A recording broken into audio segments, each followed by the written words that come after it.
Pensando em diabetes e o Covid-19, a gente tem algumas orientações que são super importantes, que é assim, como vocês podem lidar e ajudar os pacientes.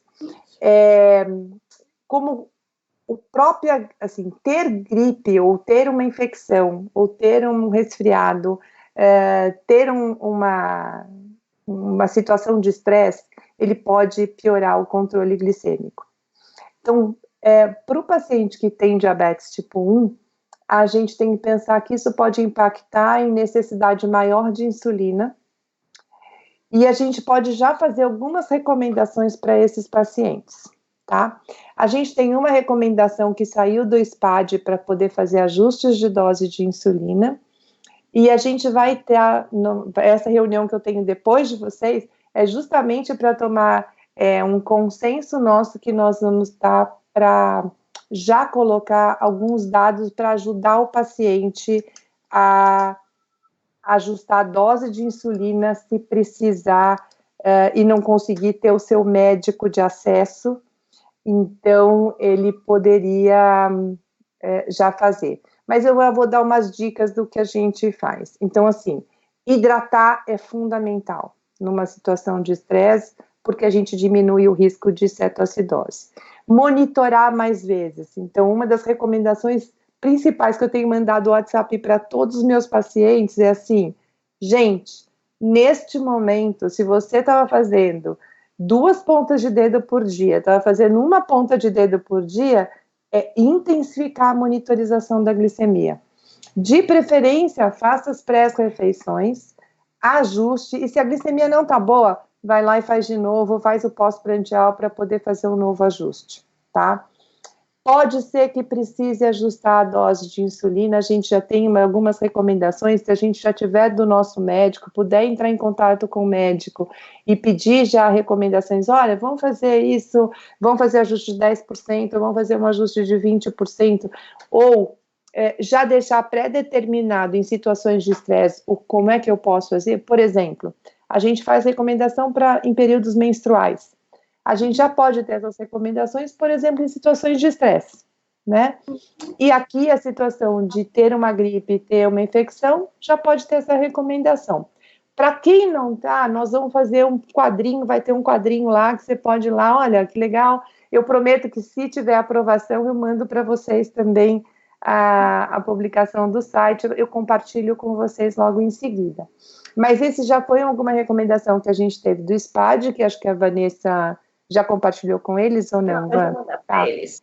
Ele está em inglês, mas a gente vai fazer. Então, esse material que a gente está fazendo não é, porque o do SPAD é só para crianças e adolescentes, e a gente fez um também baseado na recomendação da Federação Internacional do Diabetes. A gente trabalhou em cima dos 2 modelos e vai sair uma recomendação. Em casos de glicemia acima de 250, lembrar de fazer cetonas, né, se a gente puder ter fita de cetona e checar essa cetona diante de algum sintoma, e lembrar que tem risco de cetoacidose quando você está com infecção, né. Então, às vezes, por exemplo, de casos leves que a gente está recomendando, olha, fique em casa, porque a gente não sabe como tá, então hidratação, tomar o cuidado de monitorar mais vezes, e pode ser que a gente precise mais fazer ajustes de dose nesse momento, né? Eu acho que isso é a coisa mais importante para a gente focar. E como associação, acho que a gente tem esse dever de poder ajudar as pessoas, primeiro informar do vírus, informar que é importante ficar dentro de casa, né, assim, ficar em casa. E uma das atividades que vocês podem fazer em termos de associação, que eu achei bastante interessante, olhando pela Instagram e coisas do mundo, é desenvolver atividades para manter as pessoas dentro desse momento do isolamento. Então, se vocês, como associação, puderem criar núcleos de suporte para a família, suporte para a pessoa que tem, porque um dos problemas maiores que a gente tem nesses confinamentos, no isolamento social, é quadros de depressão, Então, você imagina alguém que, por exemplo, tem um pai e uma mãe que tem que deixar isolado, e as pessoas, além do pai e mãe poder estar isolado, ser uma pessoa de idade, às vezes precisa de suporte, você ter uma outra pessoa que tem um quadro que está sozinha e que não está acostumada a ficar sozinha, né? Eu mesma, nessas situações, assim, eu me vi, assim, querendo comer mais, fazendo menos exercício, porque a gente está confinado, não pode fazer muita atividade física. Então, se vocês, como sociedade, conseguirem fazer atividades, por exemplo, coisas, faz um live com uma psicóloga, propõe coisas com as crianças. Eu, por exemplo, eu tenho um grupo de adolescentes que a gente reúne todo dia às 9 horas da noite, hoje eu não vou fazer, mas a gente faz um grupo de live, daqueles grupos de reunião, a gente não faz Skype, a gente faz ou no Zoom ou no House Party, e coloca dança para eles dançarem. Então, pega o Just Dance, o joguinho, ou vai no Coisa Todo Mundo em Comum. Então, são atividades como essas que a gente pode tornar esse período de isolamento social menos